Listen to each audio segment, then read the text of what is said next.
On Christmas Day 1066, William the Conqueror was crowned King of England at Westminster Abbey. His coronation seemed to be going off well, until the time came for the Anglo-Saxons to pay homage to their new king by bellowing out an enormous war cry. William's guards outside the abbey were unaware that this was going to take place. So the guards took it to mean that William had come to some harm, and so they went on the rampage, burning down nearby buildings. William was furious at this breakdown in communication, but what this incident shows is how tense things were in England at that time. The Normans expected rebellion, and they were right to be fearful. As king, William developed an almost obsessive thirst for money, as the chronicler William of Malmesbury describes. For, through dread of his enemies, he used to drain the country of money through which the king might repel their attacks. Shortly after becoming king, William imposed heavy taxes on the English people and employed heavy handed tactics to enforce his authority. In the early days of his reign, William marched on Exeter, where he besieged the town. The local population not only resisted William stubbornly, but they also struck down scores of his men. One young man William would have to keep a especially close eye on would be Edgar Atheling, a claimant to the throne who, as a grandson of Edmund Ironside, had strong ties to the English crown. William was very aware of the threat posed to him by Edgar, and he took the Atheling with him during a brief return trip to Normandy. However, Edgar would not remain in William's custody for long, and in the years to come, Edgar would join in rebellions against the Norman king.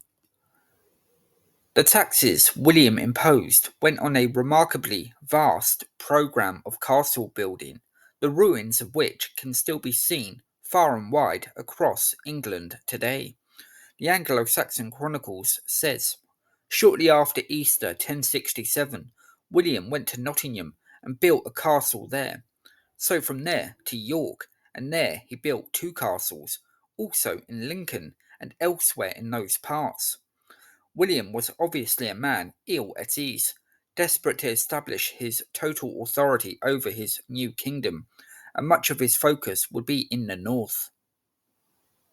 William was eventually joined by his queen Matilda, who would be crowned in May 1068, shortly after having given birth to hers and William's final child, the future Henry I. Henry was the only of the royal couple's children to be born in England at Selby in Yorkshire. The slightly random birthplace for a Norman prince is a clue as to where William's priorities were at that particular time. William had enemies coming out of his nostrils. In York, he had to put down a rebellion led by Edgar, and which was supported by King Svein II of Denmark. Svein was born in England and was a grandson of Svein Forkbeard, who had briefly been King of England between late 1013 and early 1014. Having bribed Svein to abandon the campaign, William marched north and drove Edgar back into Scotland, where he had been taking refuge with King Malcolm III. According to the Anglo-Saxon Chronicles, the rebellion had caused the death of hundreds of Normans, and William's revenge was terrible. He ravaged the land in the north of England, massacring all those who had stood in his way. This became known as the Harrying of the North.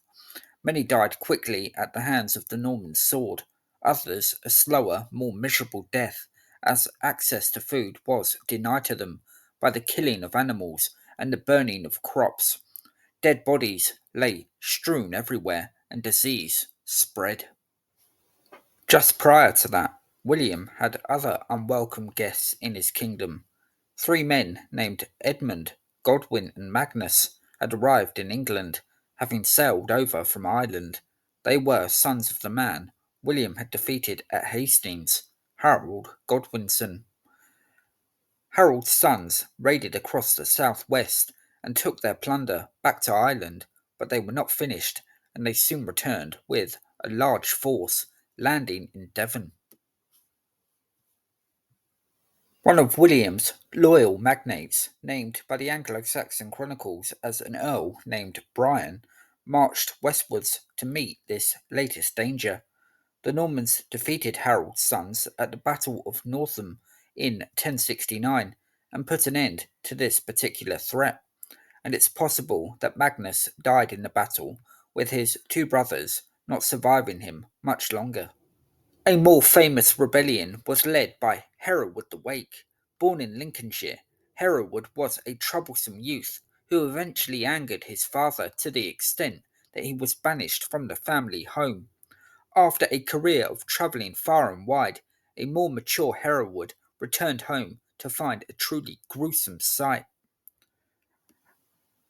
As Hereward approached his family's house, a decapitated head could be seen hanging over the doorway. The head belonged to Hereward's brother. Hereward had returned too late to save his sibling, but just in time to gain revenge for his grief-stricken family. Hereward found the murdering Norman knights celebrating nearby and completely intoxicated. Hereward drew his sword and cut his brother's killers to pieces. Hereward then gave his brother a dignified burial before hanging the heads of the murderers over the doorway of the family home.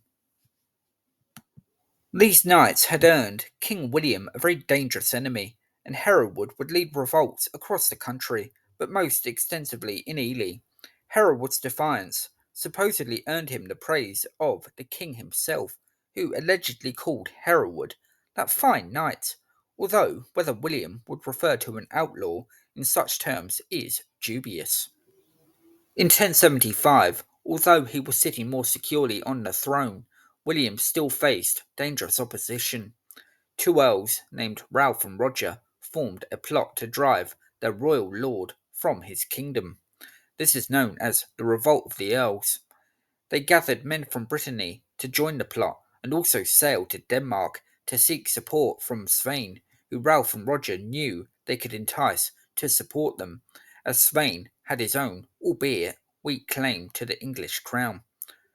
Despite Svein raising a large fleet to support Roger and Ralph, the rebellion soon fell flat. An earl was beheaded, and some of Ralph's Bretons were blinded or exiled, and the rebellion was duly crushed by William. The first decade of William's reign had been dogged by rebellion. The English had resisted the Norman conquest determinedly, but gradually William had overpowered them with his own forceful nature and his systematic methods of castle building and brute force. But for William, the rebellions weren't only limited to England, he had internal problems in his own family. He fell out with his eldest son, Robert Curthose, who proved to be a very dangerous threat to William, and who even had the chance of killing his father before Robert lost his nerve. William was also accused of tyranny in England as well as in Normandy. He was blamed for the poisoning of a Norman count, as well as disinheriting other nobles, including a nephew of Edward the Confessor, evidently looking to eliminate any potential threat to his power. The chronicler Orderic Vitalis says that as William lay dying in 1087, the king expressed remorse for the harrying of the north, although the modern historian Robert Bartlett believes that this is Orderic writing what he feels the king ought to have said, and it's not actually hard evidence of what William actually said on his deathbed. Although William did become the conqueror, people at the time felt that the troubles that this Norman king had endured were brought on by God's disapproval of him. William was, after all, a bastard, and in the view of some, he was unfit to be king. As a result, he endured numerous, divinely approved revolts.